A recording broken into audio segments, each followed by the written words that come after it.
Hey guys, welcome to Iconic Moments with Device. I'm Rob Ford and I'm going to be showing you some frag highlights, some of your epic frag highlights, and you're going to break them down for us. Yeah. So you've got quite a few, right? Yeah, it's hard to see which one you picked. I'm looking forward to it. Okay, well, the first one, you'll remember this one. Oh yeah, for sure. It was such a, like, all honesty, it was just pure instinct, this clip. I think we were down, I was playing a really horrible game. I can't remember if I had like 110 frags. And I had a really good highlight, got the 1 versus 4, and everyone was like, oh yeah, now we're gonna do the comeback, and then we just lost anyways. Okay. It was our first final with the Careby team, and I remember actually after the game we did a group huddle, and then we won the next tournament we competed in. Nice. Okay, that was really well played by you. But did they play it wrong? Did they play it wrong? Because they all peaked you 1 by 1. If you win a 1 versus 4, obviously someone is doing something wrong. I think that you can't win a 1 versus 4 that is played 100% correctly by the team that's 4 persons. I think that they overpeaked a little bit, and that's just how things are when you're 4 versus 1 and you are leading a lot. Okay, cool. Well, the next clip, there's nothing that Na'Vi could have done really, aside from maybe throw a better smoke. Yeah, I remember this one at the Elite Major. In all honesty, we watched a lot of demos and actually replicated the smoke that they did, and I saw that there was a gap in it. So I actually knew beforehand that that gap was going to be there, so I was going to play on it in the round that they were going to throw it, and it panned out really nice. Could actually have gotten the ace, but I missed the last shot, if I remember correctly, and I was actually close to throwing the round, but yeah, that was just empty strat in some way, and it worked out perfectly. Yeah, it's great that you actually knew that there's a gap in the smoke and practiced it, because, I mean, if you're Na'Vi, you could be kicking yourself, because in practice, surely people have like picked up on it, and surely in practice that Na'Vi's been abused like that before, but hey, lucky for you, they...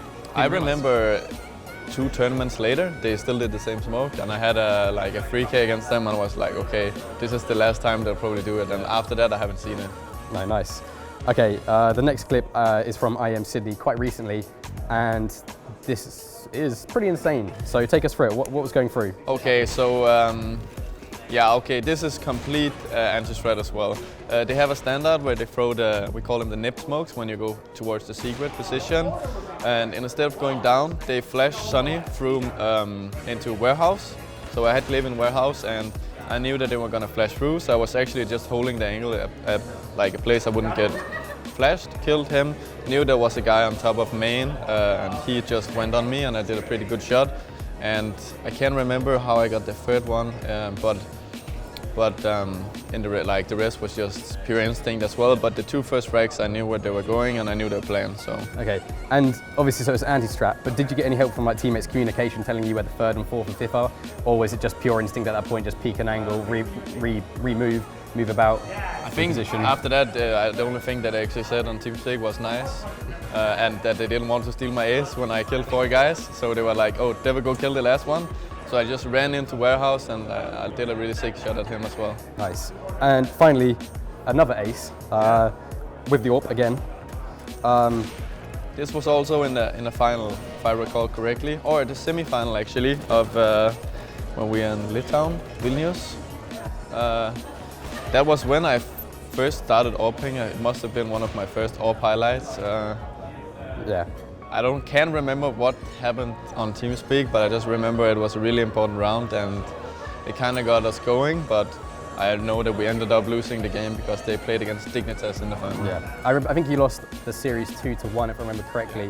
But yeah, you peaked. How do you think you didn't get punished? Because you were peaking quite aggressive in apps, and if there's another guy in apps, you might die, or if the guys come out A main a bit faster, you might die. Did a teammate flash for you?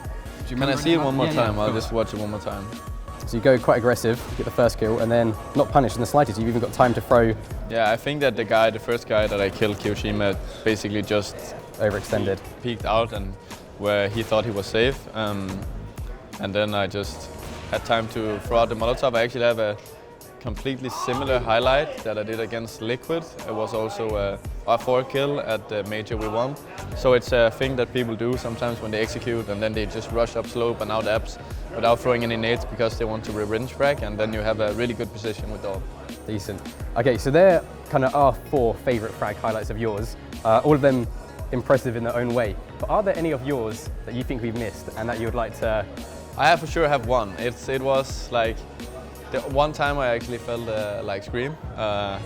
It was against NIP in an online game, probably ESL Pro League way back on Cobble actually, with the old TSM team I think it was.